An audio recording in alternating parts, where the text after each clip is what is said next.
Bourse au live, les rencontres. Merci beaucoup d'être avec nous sur Boursorama. Nous sommes aujourd'hui avec Guillaume Berthiaud. Bonjour. Bonjour Julien. Responsable gestion et épargne chez Sofidy. Merci d'être là. On va parler investissement pour les jeunes, notamment autour des SCPI. Un terme d'ailleurs, on va voir, qui n'est pas si barbare que ça, au final, qui est même assez simple. On va décrypter ça dans un instant. Mais d'abord, peut-être, Guillaume, vous pouvez nous dire un petit mot d'abord sur Sofidy. Qui vous êtes et ce que vous faites finalement? Très bien. Alors Sofidy, nous sommes des spécialistes de l'épargne immobilière. Donc notre objectif, c'est de rendre l'investissement immobilier simple et accessible à des épargnants. Donc nous faisons ce métier depuis 35 ans maintenant, donc nous ne sommes pas tout jeunes. D'expérience. Et nous, c'est près de 55 000 épargnants qui nous font confiance à ce jour. Et nous gérons donc un patrimoine immobilier au travers de différents fonds, on va en parler, comme les SCPI, qui représentent quand même aujourd'hui 9 milliards d'euros d'immobilier en France et à l'étranger.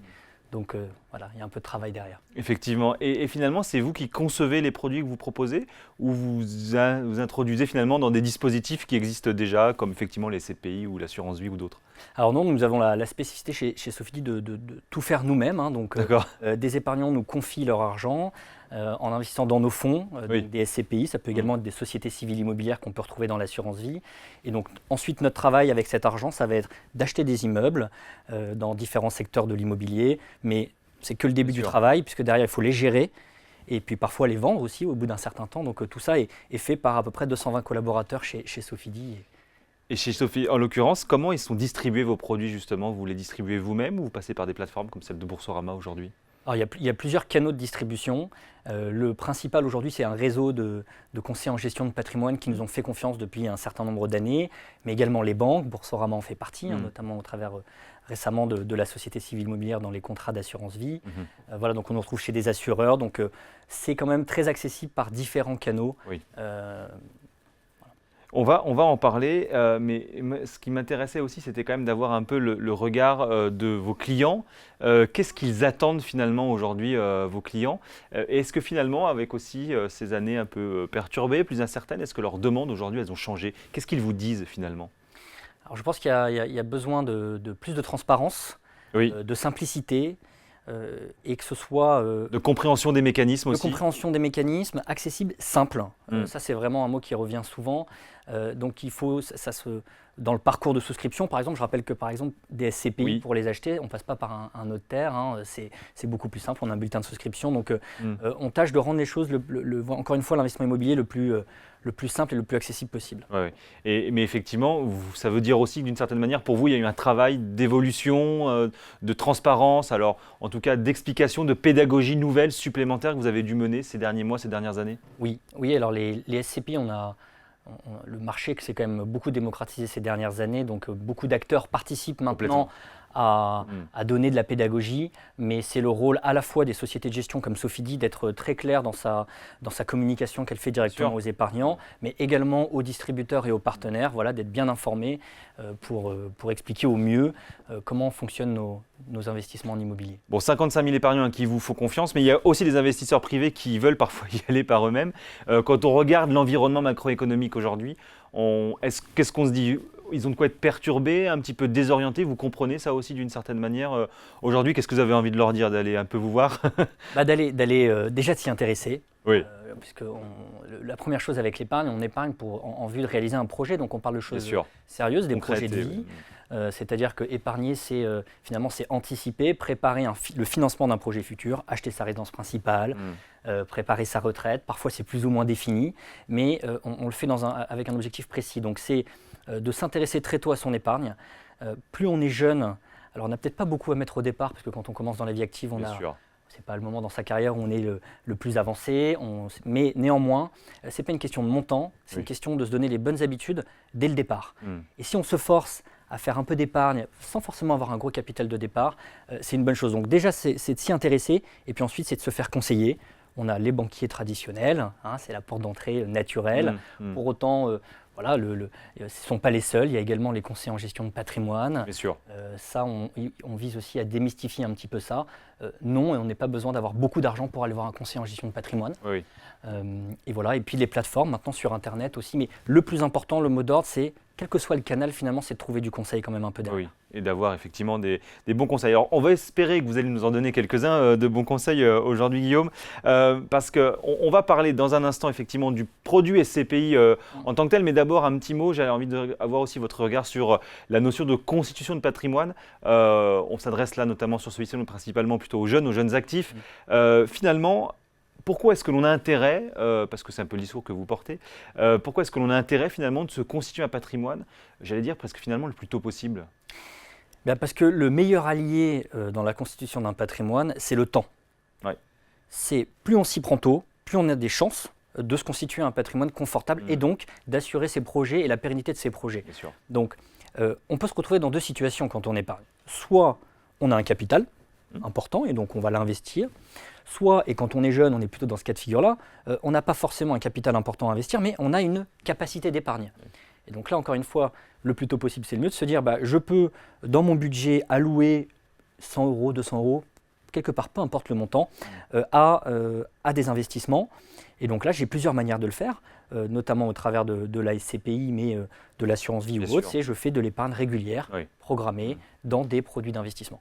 À partir de, j'allais dire, de quel montant en euros on peut commencer? Est-ce que finalement, moi, j'ai envie d'épargner 10 € par mois? Est-ce que ça a un intérêt particulier de le faire? Alors, il y aura toujours un intérêt. Encore une fois, on fait en fonction de ses moyens. Après, ça fait partie souvent des points de blocage. On se dit, bon, voilà. En fin de mois, je n'ai pas grand-chose, donc je ne sais pas pourquoi je me pencherais sur la question. Alors, quand on commence, on fait d'abord une épargne de précaution. Bien sûr. Donc, le livret A, vous pouvez verser 10 € par mois, par exemple. Après, il y a certains contrats, il faut regarder plus en détail, qui vous disent, c'est peut-être pas 10, mais c'est 50, mais ça reste accessible. Oui, bien sûr. Voilà, ça reste quelques dizaines d'euros. Oui. Et à quel âge on commence? À mon sens, dès qu'on a l'opportunité de le faire, c'est-à-dire dès que on est capable de payer ses charges courantes et qu'il en reste un petit peu, là on se dit on se fait un peu plaisir, c'est important, on essaie d'en garder un petit peu et de commencer. Encore une fois, la force des habitudes, c'est hyper important. Bien évidemment. Mais justement, en termes d'habitude, les publics, vos clients, peut-être aussi chez Sofidy, quel âge ils ont aujourd'hui? Est-ce que finalement vous voyez arriver des 25-35 qui sont un peu les cibles nouvelles aujourd'hui en matière d'épargne? Est-ce que vous voyez en arriver de plus en plus peut-être? Quelles sont leurs problématiques aujourd'hui? Qu'est-ce qu'ils vous demandent? Si vous en avez qui passent la porte de vos agences. On en a, c'était encore il y a quelques années assez confidentiel, les SCPI. Bien sûr. La démocratisation, elle date d'une dizaine d'années. Et donc, on en parle beaucoup. Et donc, les jeunes s'y intéressent parce que les jeunes s'intéressent à leur futur et à leur patrimoine. Bien sûr. Donc, ils viennent nous voir. Et ce qui les attire, je pense, c'est qu'aujourd'hui, on a l'accessibilité de ces produits voilà, il y a des seuils assez faibles. On ne peut pas acheter un appartement pour investir dans l'immobilier immédiatement. On parlera peut-être de ces détails. Ça sera intéressant de discuter des avantages et des inconvénients de chaque option. Mais ils viennent nous voir pour commencer à épargner et puis percevoir parfois un revenu complémentaire. Donc ça, c'est quand même un des atouts importants de la SCPI. C'est un complément de revenu. Donc certains n'en ont pas besoin. Dans ce cas-là, ils peuvent investir dans la SCPI d'une autre manière. Tout à fait. Sans rentrer dans des détails très techniques, mais il y a le démembrement de propriété, il y a l'assurance vie. Voilà. Si on veut du revenu complémentaire, on peut investir directement dans de la SCPI. Et quand on est jeune, on connaît aussi un peu moins les risques, entre guillemets. Parfois, on a sur certains produits, pas tous heureusement, des risques de perte en capital. Est-ce que ça, aujourd'hui, c'est un frein? Et comment est-ce que vous arrivez finalement, dans vos conseils, à trouver des parades ou à rassurer sur ce point-là? Alors sur l'immobilier, quand on parle de SCPI, ils comprennent assez bien les risques, puisqu'on leur dit tout simplement que ce sont les risques de l'immobilier. Donc c'est assez tangible et factuel. C'est tangible, il faut avoir trois choses en tête quand on investit dans l'immobilier, que ce soit au travers de fonds immobiliers, quels qu'ils soient, ou l'immobilier en direct de manière traditionnelle. C'est avoir de l'horizon de placement, parce que l'immobilier n'est pas un investissement court terme. Savoir que l'immobilier, ça peut fluctuer à la hausse ou à la baisse, donc que ce soit encore une fois un appartement ou une part de SCPI. Et puis que le dividende, quand on parle de SCPI, on parle le loyer est distribué sous forme de dividende, mais ça reste du loyer. Et là, c'est également, ça varie selon la capacité pour la SCPI de bien encaisser ses loyers, de bien louer son patrimoine. La banque, vous le disiez, souvent la première porte d'entrée, mais aujourd'hui, ce n'est pas la seule. C'est ça qui est assez rassurant ou nouveau finalement aussi dans le paradigme aujourd'hui de la capacité qu'on a à épargner, notamment quand on est jeune. Voilà, donc le banquier, bien entendu, ça reste le point de contact essentiel. On a tous un compte bancaire aujourd'hui. Bien sûr. Donc c'est important de prendre des conseils, mais il ne faut pas non plus se priver d'aller chercher différents canaux. Aujourd'hui, on s'est extrêmement digitalisé quand même dans le monde de l'épargne.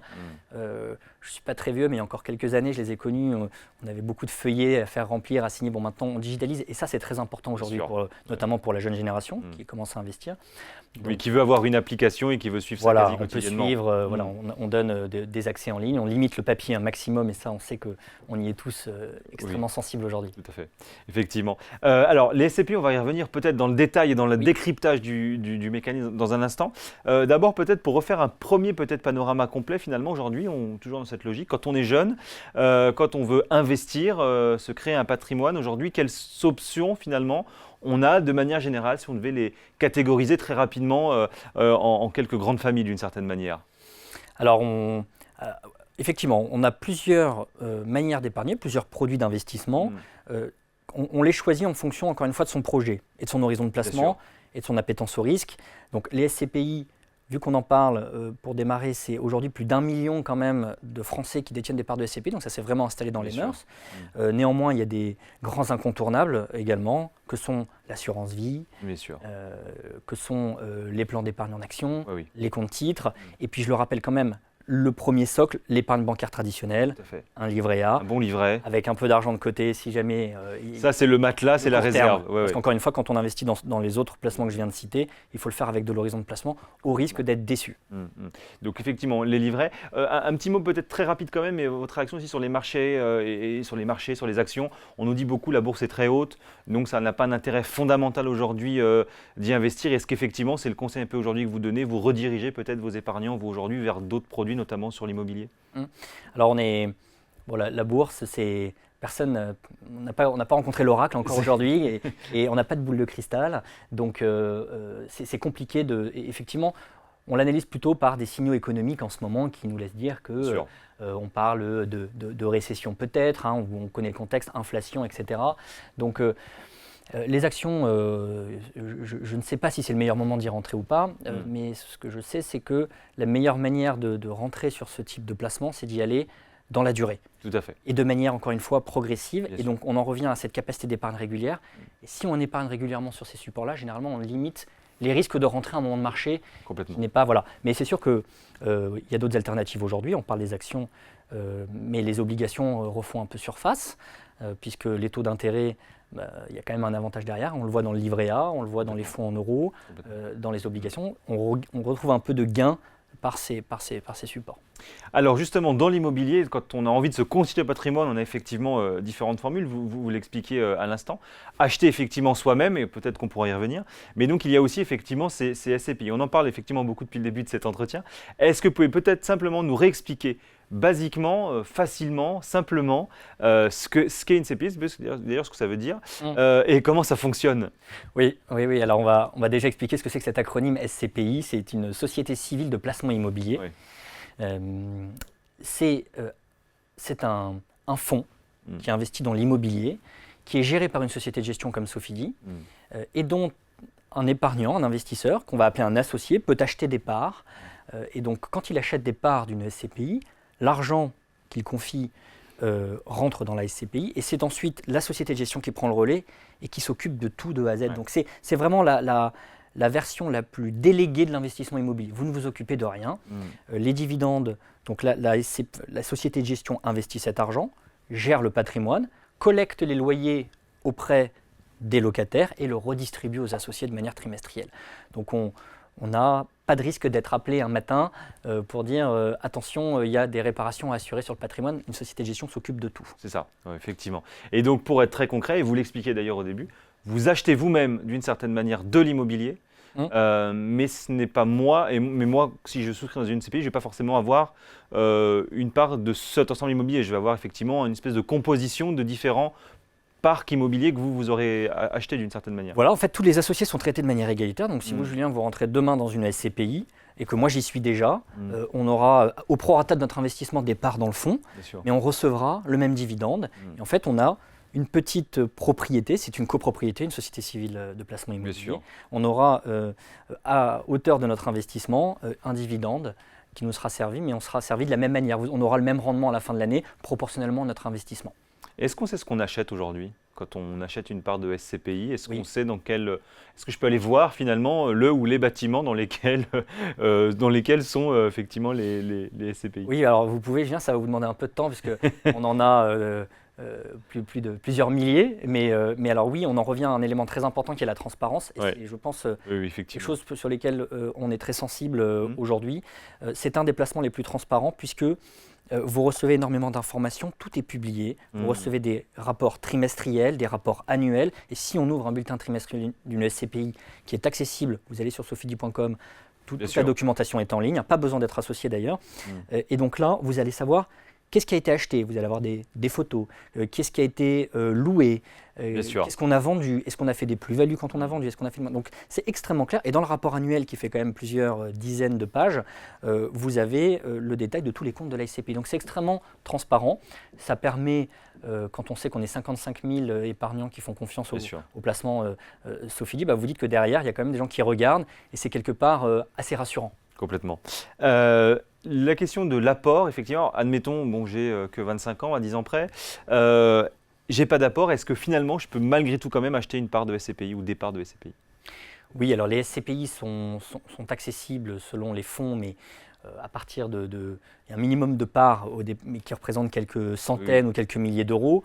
Donc on peut le faire. Et puis désormais, on a chez Sophidi mis en place une possibilité d'achat programmé de parts de SCPI. Donc ça, c'est idéal. Et on peut fixer notamment sa fréquence. On peut dire une part de SCPI, si elle fait par exemple 300 euros et que je n'ai pas 300 euros à mettre par mois, je peux décider de le faire par trimestre.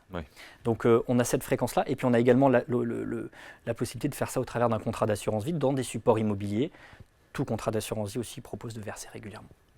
Alors, le sujet, et peut-être que la question que nos spectateurs, auditeurs se posent, c'est celui finalement de la différence qu'il peut y avoir en matière d'investissement immobilier entre deux SCPI et puis acheter soi-même avec un emprunt bancaire classique, une maison, un petit immeuble, un appartement. C'est quoi finalement les différences majeures entre cet investissement dans les SCPI et l'investissement, en l'occurrence, soi-même dans un bien immobilier? Alors déjà, en plus, on n'oppose pas forcément, c'est deux choses très complémentaires finalement dans nos patrimoines. Quand on nous pose la question, il n'y en a pas un qui est meilleur que l'autre, il faut simplement connaître les avantages et les inconvénients de chacun. Il y a trois principaux aspects. Le premier, ça va être, on en parle dans notre entretien, c'est le minimum d'investissement. Bien sûr. Un appartement aujourd'hui, c'est quand même quelques dizaines de milliers d'euros. Et si on vise des métropoles françaises assez importantes, difficile de trouver quelque chose en dessous de 100 000 euros. Si on veut faire un peu de rendement, il faut investir un peu au début. Et là, il faut être particulièrement vigilant parce que quand on est jeune, il faut, alors si on a recours à l'emprunt, parce qu'on peut aussi recourir à l'emprunt, il faut faire attention à pas que ça se gomme votre capacité d'emprunt pour faire un projet d'achat de résidence principale, par exemple. Donc, le ticket d'entrée est très faible pour les SCPI, un peu plus important pour l'immobilier en direct, l'achat d'un appartement. Un point essentiel, c'est la diversification. Bien évidemment. Acheter un appartement, vous avez un bien, votre risque locatif porte sur un locataire, une SCPI. Vous l'avez compris, c'est un ensemble de biens immobiliers avec une multitude de locataires et donc le risque locatif est extrêmement avec un investissement similaire, comparable, on multiplie, on démultiplie, entre guillemets, on divise les risques plus exactement d'ailleurs en investissant dans des SCPI. On les mutualise, donc on a toujours un loyer qui tombe avec une SCPI puisqu'il y a un ensemble, le risque est réparti sur un ensemble de locataires très large. Donc la diversification et puis... moi, mon préféré, c'est la gestion. C'est-à-dire que les SCPI, encore une fois, c'est l'absence totale de gestion immobilière. Et gérer un bien immobilier en direct, c'est un peu de travail. Alors, même si on fait appel à une agence immobilière pour gérer, il y a quand même toujours un petit peu de boulot derrière, quelques soucis qui peuvent arriver. Et quelques surprises, des charges de copro, ce genre de choses. Et ça, vous le dites exactement, ça complète très bien. C'est qu'une SCPI ne vous demandera jamais de dire on a besoin d'un peu plus d'argent pour changer une chaudière ou faire des réparations dans un immeuble. Par contre, quand vous avez un appartement que vous achetez, pour réparer l'ascenseur en l'occurrence, il faut avoir parfois un peu les reins solides quand il y a des choses à payer. Alors le sujet effectivement peut-être du rendement peut-être n'est pas aussi le même. Ça dépend bien évidemment où est-ce qu'on achète son appartement quand on investit dans de la pierre en tant que telle. Quand on investit dans une SCPI aujourd'hui, est-ce qu'on a différents niveaux de rendement? En tout cas, quels sont ceux que vous proposez aujourd'hui, que vous arrivez à percevoir? Alors la moyenne des SCPI l'année dernière, je crois que c'est 4,52 ou 4,53%. Et finalement, nos rendements, selon les SCPI, aussi sur les dernières années entre 4,5 et 5%. Alors, je rappelle une chose très importante, c'est que les performances passées ne présagent pas des performances futures, et qu'il ne faut pas analyser d'ailleurs juste sur une année un rendement, parce que les SCPI, on les porte pendant longtemps. Mais néanmoins, ce qu'il faut dire sur les SCPI, c'est que ça va synthétiser, comme c'est diversifié sur un grand nombre de locataires, on va synthétiser un petit peu la performance de l'immobilier. Un actif que vous achetez en direct, si on est toujours un peu dans cette comparaison, vous allez pouvoir faire peut-être beaucoup mieux en termes de rendement, mais aussi bien pire. Bien sûr. Il y a effectivement la question du rendement, puis il y a la question des risques aujourd'hui. Quels sont les niveaux de risque que l'on prend quand on achète, quand on investit, quand on achète des parts d'une SCPI? Alors le niveau de risque, on peut le lire il y a différentes choses. Le premier, c'est qu'on a désormais une échelle de risque qui est très claire, qui permet de comparer tous les placements entre eux. Oui. Quand je dis tous les placements, les SCPI avec… et une notation comparable aujourd'hui. Exactement, une échelle de 1 à 7. Donc on sait qu'entre 1 et 3, on est plutôt sur des choses assez prudentes. 4 équilibré, 4, 5 et puis 6, 7, bon voilà, sur des choses plus dynamiques. Et donc là, le principe du risque-rendement, plus on va chercher de risques, plus il y a de rendement, de potentiel de rendement à la clé. Donc les SCPI ont un risque de 3 sur 7, donc on est plutôt dans une catégorie d'épargne prudente, néanmoins pas dénuée de risque, encore une fois je le rappelle.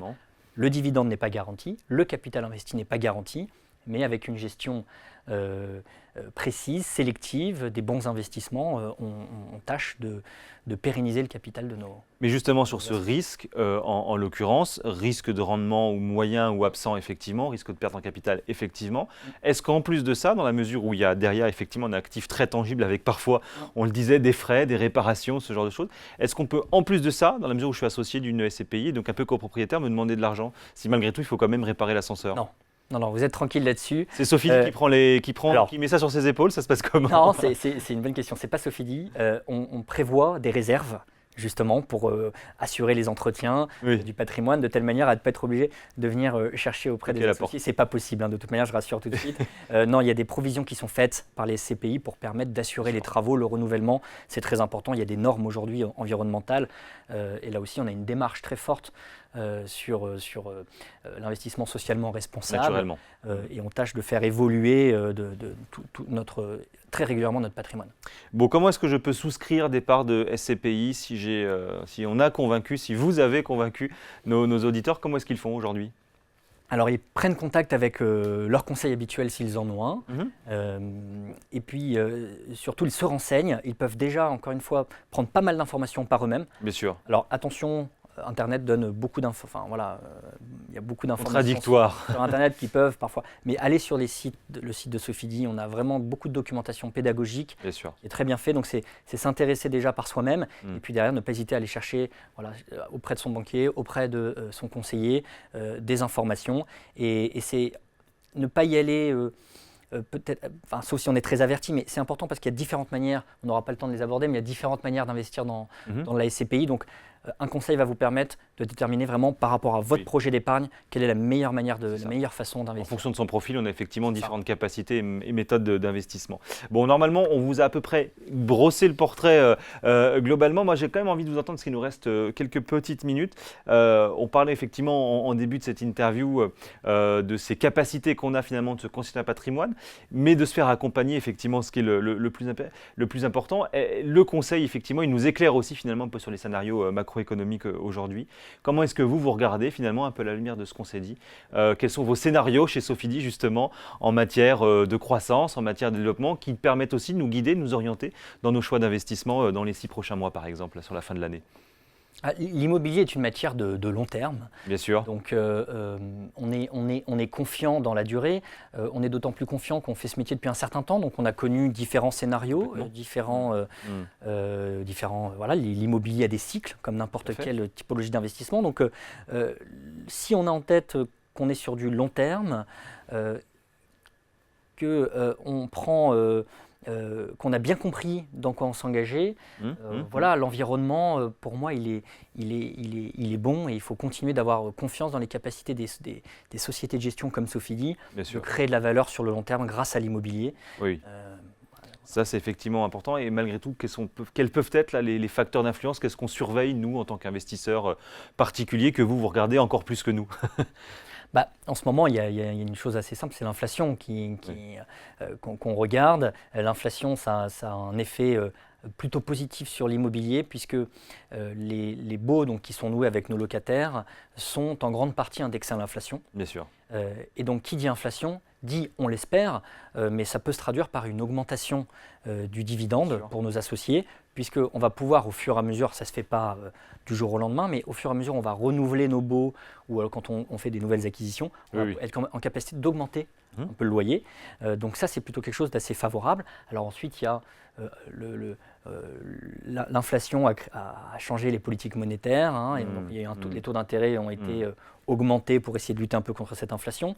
Et donc, les taux d'intérêt, là, ça demande à l'immobilier de s'adapter un petit peu, mais dans la durée, encore une fois, on va savoir le faire. Bon, le conseil, pour terminer, le conseil en un mot peut-être pour tout jeune investisseur qui s'intéresse notamment à l'immobilier, au SCPI. Qu'est-ce qu'il commence par faire ou quel est le bon conseil, la clé absolue à lui donner, le sésame? C'est difficile, Julien, mais non, c'est encore une fois de s'intéresser, de se renseigner. Et puis de se lancer. Et de se lancer aussi. Il faut oser à un moment donné. Il faut à un moment donné oser et le faire encore une fois le plus tôt possible. Le plus tôt possible, c'est ça le vrai bon conseil. Merci beaucoup Guillaume Berthiaud. Je rappelle donc que vous êtes responsable épargne et gestion chez Sofidy. Merci beaucoup d'avoir été avec nous. On retrouve bien évidemment l'ensemble de vos informations sur votre e-stand Sofidy. Merci d'avoir été avec nous sur ces rencontres Bourse Live sur Boursorama.